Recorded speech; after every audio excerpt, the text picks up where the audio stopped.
What's up, Xbox fans? Welcome to the Xbox Soapbox, our newly christened two-man conversation. We are your IGN Xbox team. Mitch Dyer. Yo. I'm Ryan McCaffrey, and it's fitting that we're in Vault 101, a relic of the past, to talk about something in the Xbox's probable future, showing at CES the IllumiRoom from the Microsoft research team. Now, of course, you might laugh and go, well, that's just fiction, that's sci-fi, it'll never happen. The Kinect itself, Mitch, was once a wondrous toy from the Microsoft research team. So the IllumiRoom is a projector device of a sort that seems to go behind your TV, from what I can gather, or somewhere in your living room, and it literally extends your screen experience and turns your entire living room into a screen. So if you're playing a racing game, you know the whole track, your living room broadcasts the entire track, or in Halo, what's on screen is augmented in the periphery by the rest of the level space. And the demo video shown, I think, is rather fascinating, but you did not seem to share the same opinion. Yeah, I'm not impressed. We don't really argue a lot, you and I. We get along, we share some opinions. Yeah, we mind meld most of the time. Yeah, this is the first time we've been like, are you kidding me? You don't agree with me on this? So I'm not really a fan of it. I think it looks a little hokey. You're not going to drop the G word, the gimmick word on me, are you? No. Because I think as silly as Kinect can be, I think Kinect has, for the most part, been like a pretty worthwhile endeavor. And long term, this might be too. Yeah. But from what we can tell, what we've seen so far in this, like, very obviously like a prototype promo video. This isn't necessarily what we're going to be seeing at all. Like what we saw with Kinect at E3 2010, a lot of tech demo stuff. Yeah, that never came to fruition. Sure. But anyway. So what we see now, there are two sides to it, and I love one, and I think the other one's kind of hokey and not really a fan.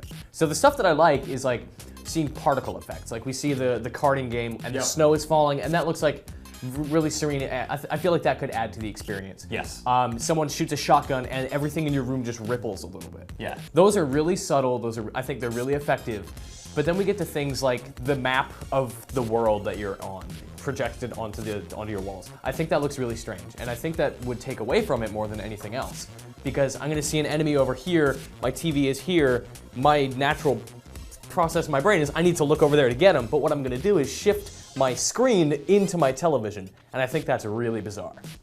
See, but you don't know that's how it's going to go until you actually try it. You just think. Sure. See, your brain might actually figure it out, and Microsoft pays people a lot more than they pay you or I to get these things right. I'm sure nobody on the planet thought of this. This is the first time this has come up. But what I thought was interesting about this tech demo, about the IllumiRoom video, is that it's almost all first-person things. Yeah. So clearly, I don't think they're screwing around with this because they're like, the Xbox is such a first-person shootery platform, both now and in the future. We need to make sure that this works with first-person things. We see Halo, I think it almost looked like Halo 2. Almost Halo 2, yeah. It was probably Halo 3, but we see Halo in the tech video. We see, I wasn't sure if it was Nexus.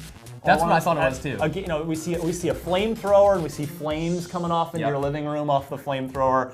Yeah, you mentioned the kart racer with the snow going on. Didn't recognize that. Yeah, couldn't quite peg that one myself either. But I just think it's really fascinating, and I think it actually could be a cool immersion thing. And the reason I think it's fully real and we're going to see it is a few reasons. One, we have a story up at IGN from September where Microsoft actually filed a patent on this very thing, a digital immersion experience, I think is what it was called.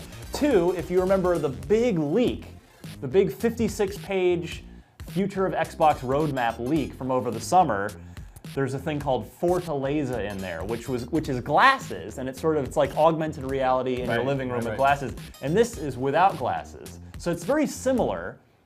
And the reason that I think it's legit is the world has spoken, Mitch, and that is the world doesn't want glasses. It's true. Nobody wants to wear 3D glasses. Glasses are dumb. If you're going to give us, we're starting to see more and more 3D TVs that are glasses-free TVs. Right. So I think Microsoft has seen the light on that. Like, okay, people don't want glasses. We got to come up with something that's not glasses. This does not have glasses. So it all seems to line up for me, and I think this could very well be an add-on for the next generation Xbox, the way that Kinect was an add-on for the current generation Xbox. They got to change that name. IllumiRoom doesn't roll off the tongue. I don't know. You know? No. Not feeling it? No. Xbox IllumiRoom? We'll see. Well, whether it comes to fruition or not, we'll be tracking it closely, and the future of Xbox, one way or the other, is going to be exciting, and that future starts this year. This entire year is all about the future of Xbox, and to follow it closest, you're already in the right place, IGN.